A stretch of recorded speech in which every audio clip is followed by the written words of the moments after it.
I'm here at Carlson Roof Towers. They're out of Michigan. Go Bucks. We'll hold that against you. And what they're selling is rooftop towers. So, as we all know, in amateur radio, scanner, antennas, you got to have a tower because that's the best place because it's all about the antenna. But this guy here has solved a solution that helps us not have to put up a huge tower, but this goes right on top of your roof. And Carlson's going to talk a little bit more about the products and how really good they are, and they're selling a lot here today in XENIA, Ohio at Dayton Hamvention 2025. Okay, well, I'm not Carlson, just to be, I'm the marketing guy. Gotcha. Jim Carlson is here, he's around here, that's him right there talking to somebody. And yeah, these actually have a history. A guy named Glenn Martin made roof towers for years and years. And then he went on to something else, and another guy named Roger Cox took over. And then he stopped making them because of health reasons or whatever. And Jim bought the business, and then Jim, who's an engineer himself, made a lot of improvements to it.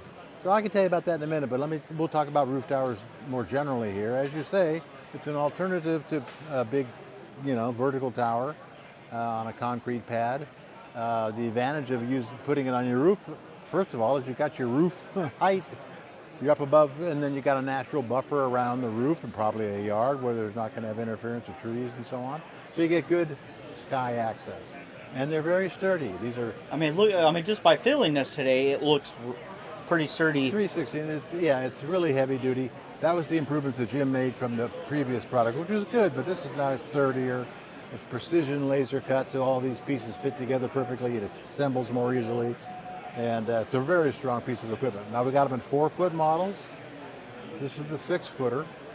And we also have 2 8-foot models. So those are the 3 sizes. And they'll hold, anywhere from, 1.5 to 2.5-inch mast. You can put a rotator in it and down here. So there's the rotator. There's the rotator, it fits here. The mast goes up through the thrust bearing at the top, which we have on this one. They fit on any of the models, of course. Now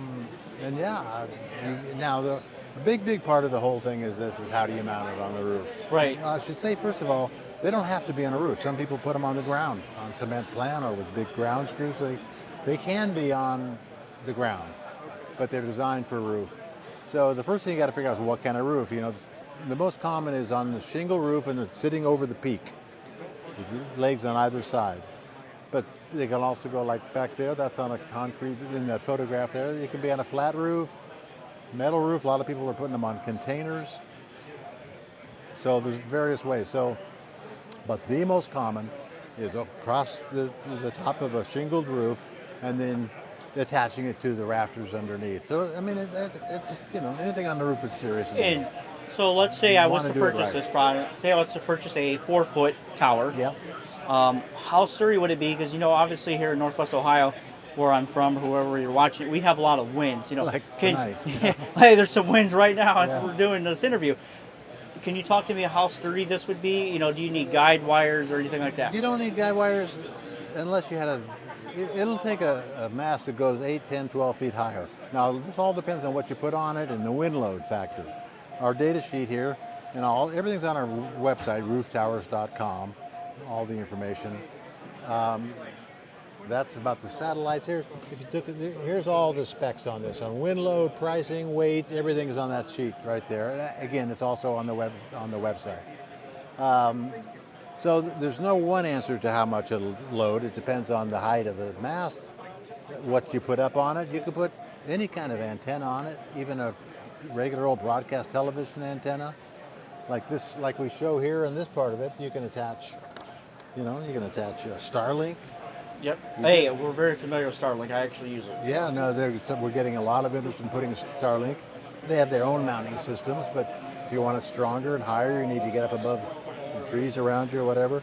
Weather stations, repeater stations like an outdoor Wi-Fi or a WISP repeater, wireless internet service provider. So it's a tower. You can put anything on it, really. So in terms of what it'll take, it depends on how much surface area. You got to do some calculation. It's an engineering calculation, but they're very strong. So I'm highly interested. How would I buy this product, and how much does some of this product cost, like this 4-foot tower? Okay, Well, let me say, we sell direct, and also DX Engineering is our partner. They distribute for us, so you got two ways to buy it. This is $470 from us. I'm not exactly sure what DX's price is. Very similar. This is $470. That particular one is $650, and the tallest, strongest one I think is $1180 or something. Again, all the prices are on that sheet. Okay. So roughly $500. And it's not that bad. So no, if you are looking at putting up a tower at your location or your friend's house or wherever, for under $500 for just this is really good, because it's all about the antenna and getting your antenna outside and up, like this gentleman said, is very good. So it's a very inexpensive product. So I highly encourage you, if you're interested in buying a rooftop tower, Carlson Roof Towers is the way to go. And if you need any more information, all of the data and information will be available in the video below. Reporting from XENIA, Zach, I'm out.